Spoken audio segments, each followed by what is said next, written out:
जी का सुबह 6 बजे से गार्डन से शुरू होकर रात 9 बजे तक चल रहा है जनसंपर्क।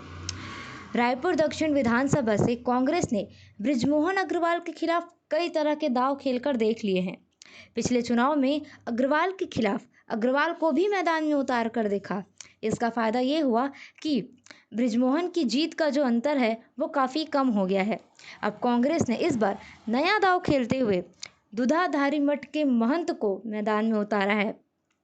ऐसा दावा किया जा रहा है कि वह इस बार बृजमोहन का किला ध्वस्त कर ही देगी। लेकिन भाजपा और बृजमोहन को जो जानते हैं उनका मानना है कि बृजमोहन अग्रवाल का अपना खुद का एक वोट बैंक है जो उनको ही वोट देता है। ऐसे में यह चुनाव वास्तव में बहुत ही ज़्यादा दिलचस्प रहेगा। अगर बात करें भारतीय जनता पार्टी की तो वो अपने पारंपरिक सीट रायपुर दक्षिण विधानसभा, जहां से वो लगातार कई सालों से जीतती आ रही है, बृजमोहन अग्रवाल इस बार फिर इसी विधानसभा सीट से उम्मीदवार हैं। कांग्रेस सरकार ने हमेशा से ही इस सीट पर अपने सबसे अच्छे प्रत्याशी को उतारा है, फिर भी वो बृजमोहन अग्रवाल के किले को ध्वस्त नहीं कर पाई। बृजमोहन अग्रवाल जो कि भाजपा के सबसे अच्छे चुनाव संचालक माने जाते हैं, उनके चुनाव संचालन में भाजपा ने न जाने कितने ही उपचुनाव जीते हैं। लोकसभा चुनाव में भी वह छत्तीसगढ़ के प्रमुख रणनीतिकार हमेशा से ही रहे हैं। कांग्रेस ने उन्हें इस बार अपने ही क्षेत्र में बांधने के लिए दुधाधारी मठ के महंत राम सुंदर दास जी को प्रत्याशी बनाया है। रायपुर दक्षिण का जो क्षेत्र है वो बहुत ही ज़्यादा फैला हुआ है और सबसे पुराना क्षेत्र भी माना जाता है। यहाँ पर सभी वर्गों, जाति, धर्म, सभी तरह के लोगों की बहुतायत है।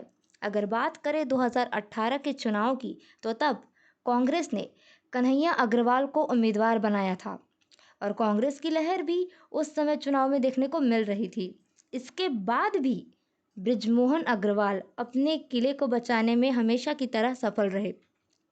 हालांकि जीत का अंतर कुछ ज़्यादा नहीं था। अगर देखा जाए तो कांग्रेस के इस बार यहाँ से सबसे अधिक उम्मीदवारों का पैनल बना है।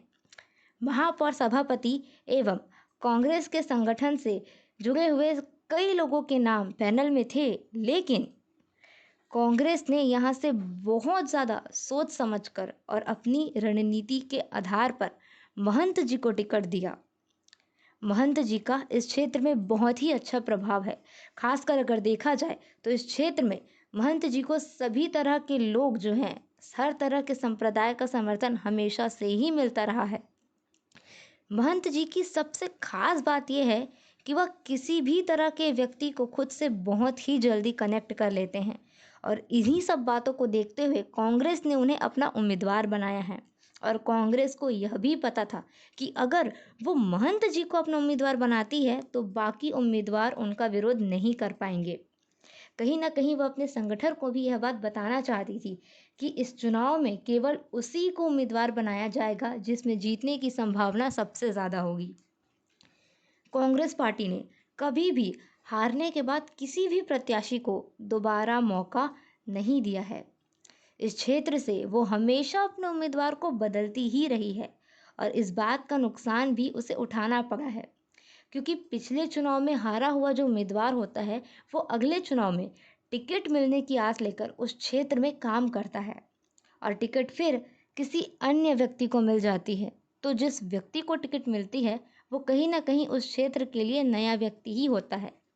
इसका खामियाजा हमेशा से ही कांग्रेस को झेलना पड़ा है, किंतु इस बार कांग्रेस ने उस क्षेत्र के ही स्थानीय प्रत्याशी को अपना उम्मीदवार बनाया है और कहीं ना कहीं कांग्रेस पार्टी ने इस बार बृजमोहन अग्रवाल के खिलाफ एक बहुत ही मजबूत प्रत्याशी मैदान में उतारा है।